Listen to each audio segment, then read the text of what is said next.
살이고 자녀 2명을 키우고 있는 남자입니다. 처음 제 아내를 만나게 된 건 제가 29살 때입니다. 재수를 하는 바람에 늦게 대학교를 졸업을 했고 저는 생애 첫 회사를 다니고 있었습니다. 그때 당시 아내는 회사에서 비품과 영수증 관리를 도맡아 하던 계약직 사원이었죠. 그런데 어느 날부터인가 아내는 저에게 자꾸만 마실 거를 건네주는가 하며 퇴근하면 자신이 맛있는 걸 사주겠다고 말을 걸었었죠. 하지만 그때 당시 저는 만나고 있는 여자친구가 있어서 정중하게 거절을 했죠. 그렇게 시간은 빠르게 지나가던 어느 날이었습니다. 여자친구의 생일이 하루 앞으로 다가왔고 저는 몰래 이벤트를 준비하려고 여자친구의 원룸 자취방으로 찾아갔습니다. 그날은 여자친구가 친구들과 생일 파티를 하고 들어온다고 했기에 아무런 생각도 없이 비밀번호를 누르고 들어갔는데 여자친구는 어떤 남자와 단둘이서 바람을 피우고 있더군요.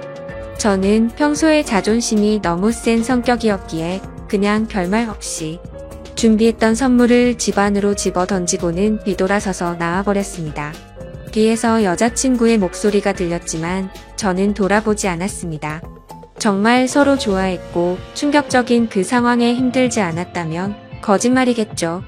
하지만 도저히 용서를 할 수 없었기에 모든 연락을 피하고 저 혼자서 그 상처를 묵묵히 견뎌내고 있었습니다. 그런데 제가 그렇게 힘든 걸 아는지 모르는지 계약직 사원이었던 아내는 제게 매일같이 호감을 표시하더라고요. 사실 저는 아내에게 관심이 없었습니다. 외모는 평범하면서도 귀여운 편에 속했지만 여자에 대해 진절머리가 났던 상태였습니다. 하지만 아무리 거절을 해도 계속해서 제게 달라붙길래 그냥 퇴근하고 술이나 한잔 하자고 말하게 되었죠. 그날 얘기를 들어보니 아내는 가정 환경이 썩 좋지가 않았습니다. 돈을 벌어서 혼자 계시는 어머님과 어린 남동생의 뒷바라지를 하고 있다더군요.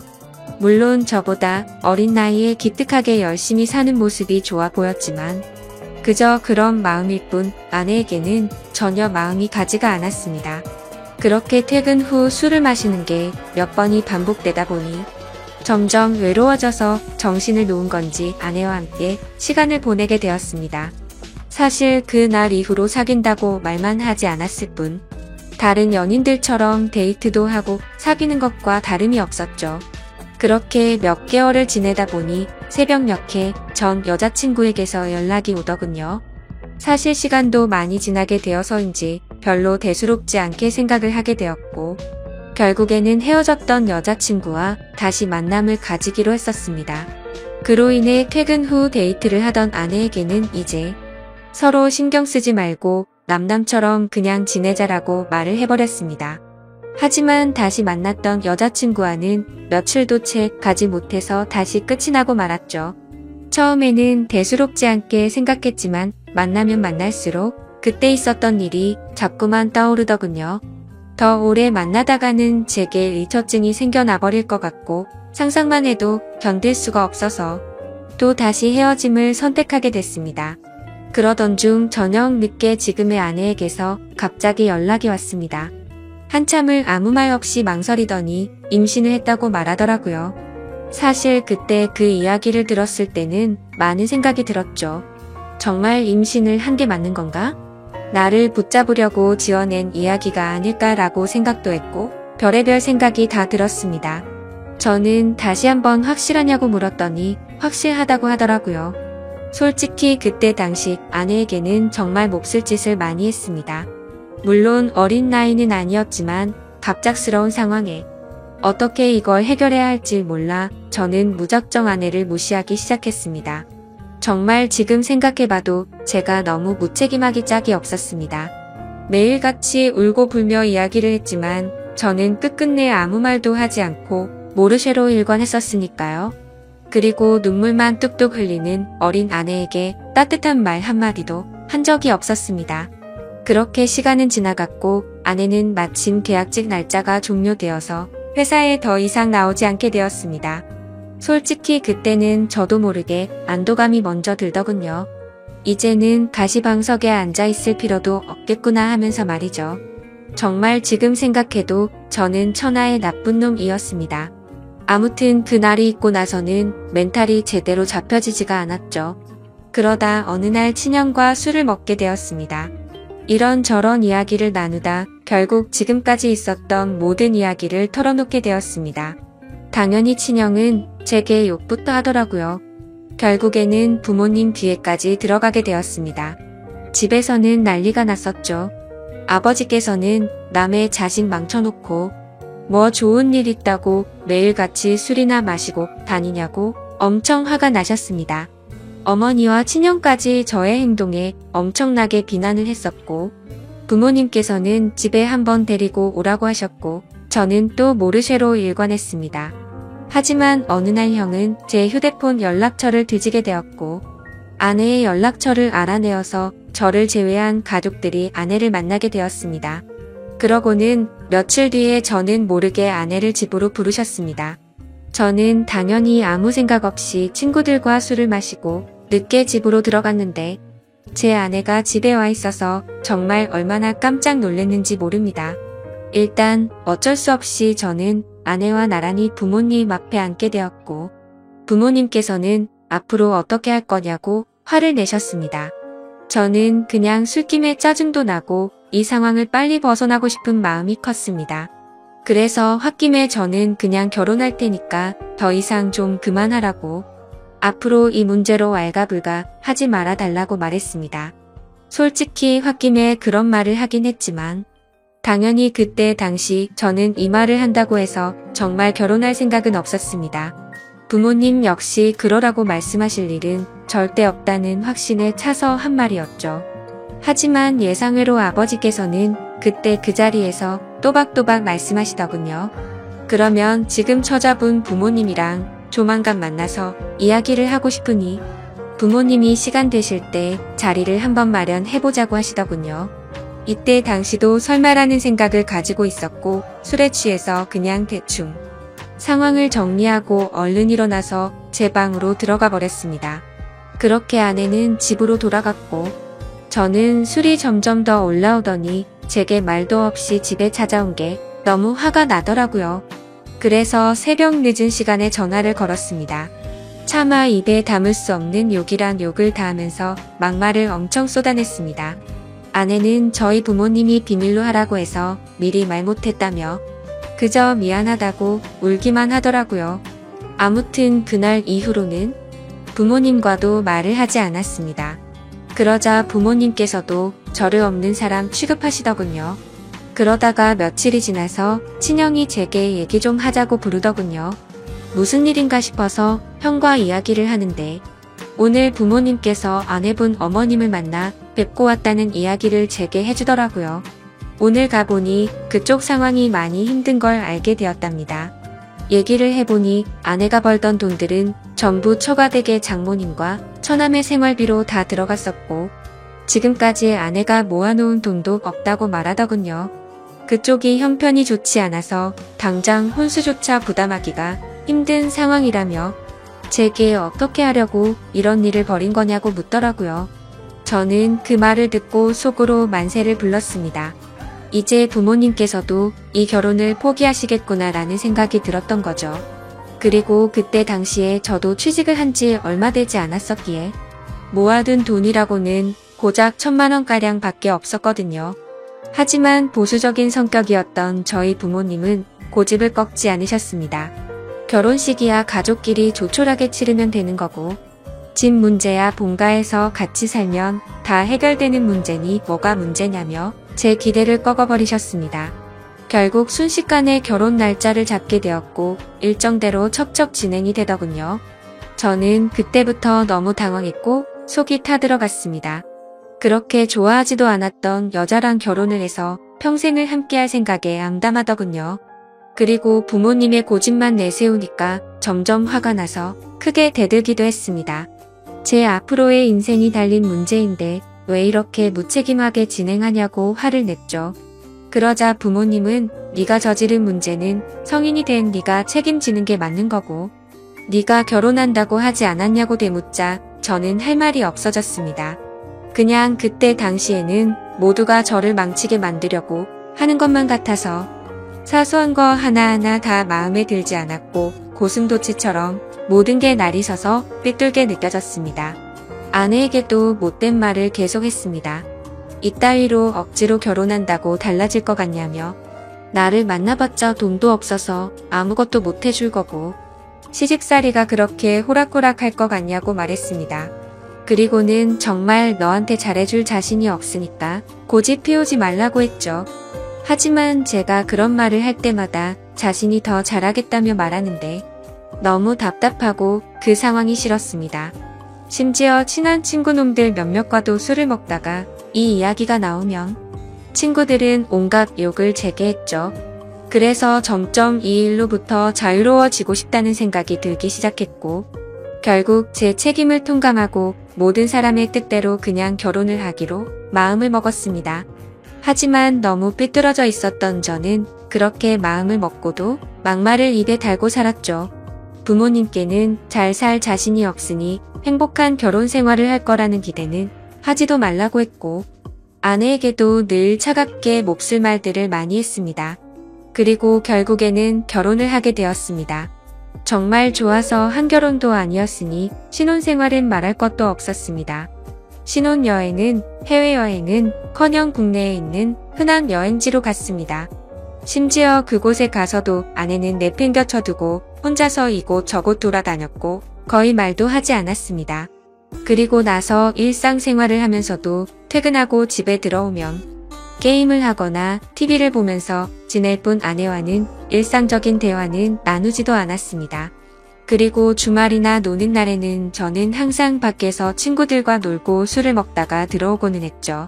평범한 부부들은 아내가 아기를 가졌을 때 극진히 대접받는다고 하지만 저희 부부는 그렇지 못했기에 제 아내는 그런 대접은 전혀 받지 못했습니다.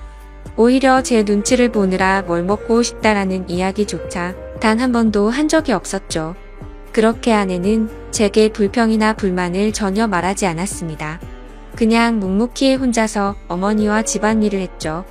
하지만 저도 사람인지라 마음이 안 좋을 때도 있었지만 자존심이 쓸데없이 너무 강한 나머지 그러게 내 말 듣지라는 생각으로 그냥 그러려니 하고 넘어갔습니다. 그러다 어느 날 새벽에 예정보다 진통이 일찍 와서 정신없이 산부인과로 향했습니다. 그런데 남들과 달리 하루가 꼬박 넘어가게도 출산이 되지 않아서 슬슬 걱정이 되었지만 결국에는 고생 끝에 어렵게 출산을 하게 되었습니다. 출산 후 지쳐 누워있는 아내를 보고 있는데 저도 모르게 갑자기 울컥해서 눈물이 나더군요. 힘없이 늘어져 있는 모습에 뭔가 모를 마음이 들었죠.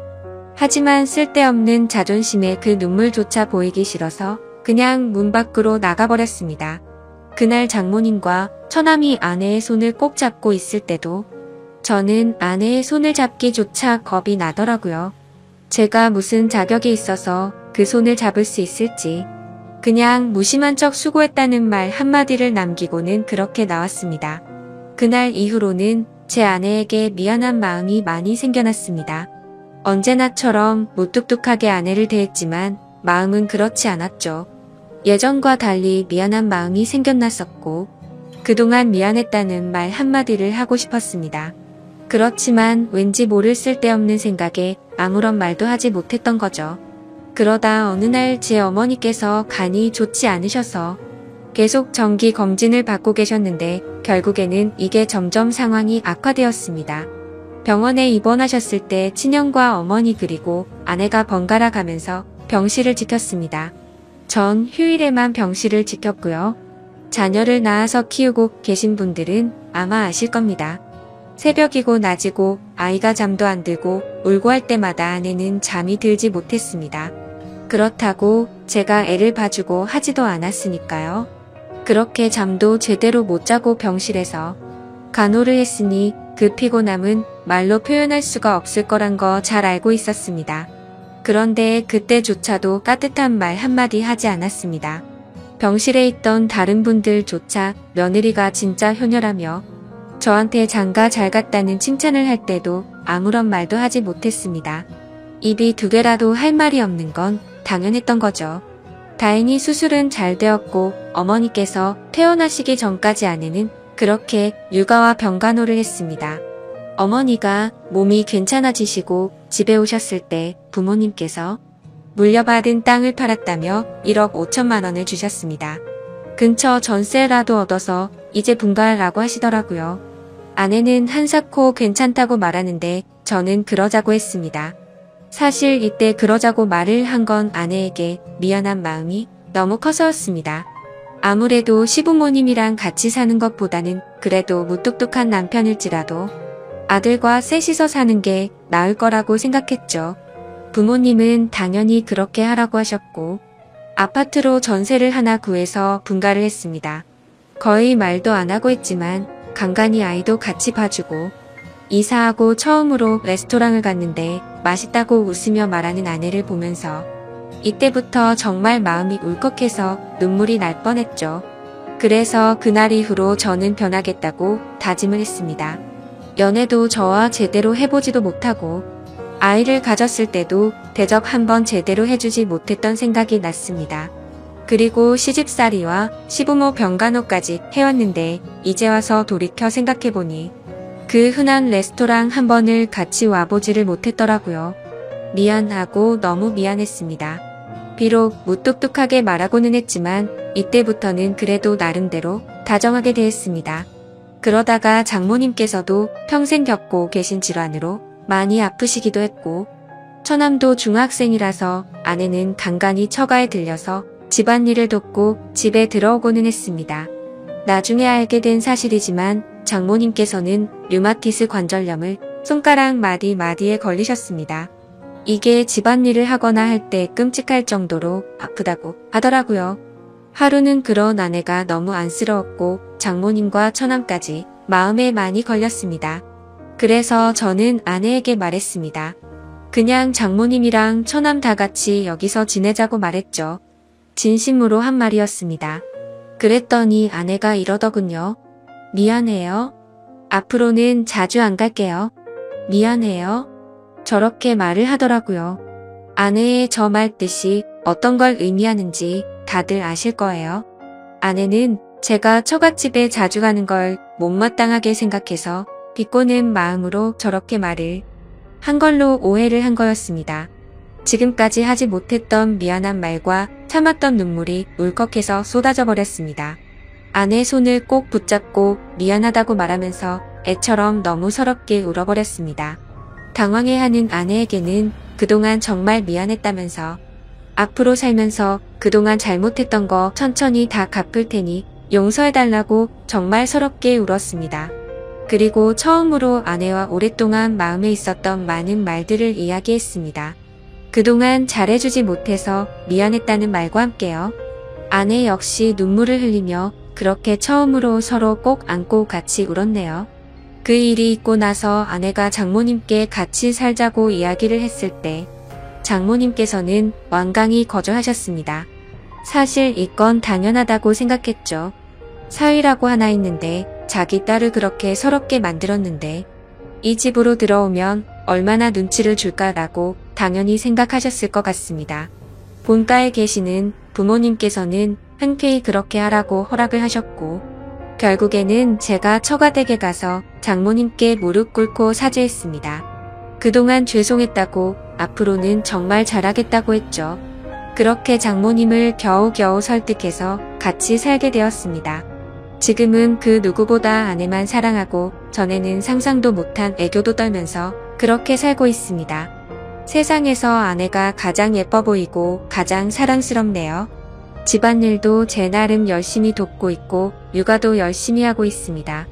그리고 아내와 저 사이에는 예쁜 딸아이도 한 명 더 생겨났고 더 예쁜 가정을 이루게 되었죠. 이게 제게 있었던 5년 전 이야기입니다. 지금은 장모님과 처남 그리고 제 아내와 자식들 이렇게 6식구가 다 같이 행복하게 살고 있습니다. 넉넉지 않은 형편일지 몰라도 휴일이나 주말이 되면 가능하면 가까운 곳으로라도 바람을 쐬러 다니고 있고요. 지금은 아내에게 잔소리도 들어가면서 지내지만 그 누구보다 행복하게 해주려고 아내를 여왕처럼 받들고 지내고 있습니다. 그런 저를 기특하게 보셨는지 장모님도 항상 우리 사위가 최고라며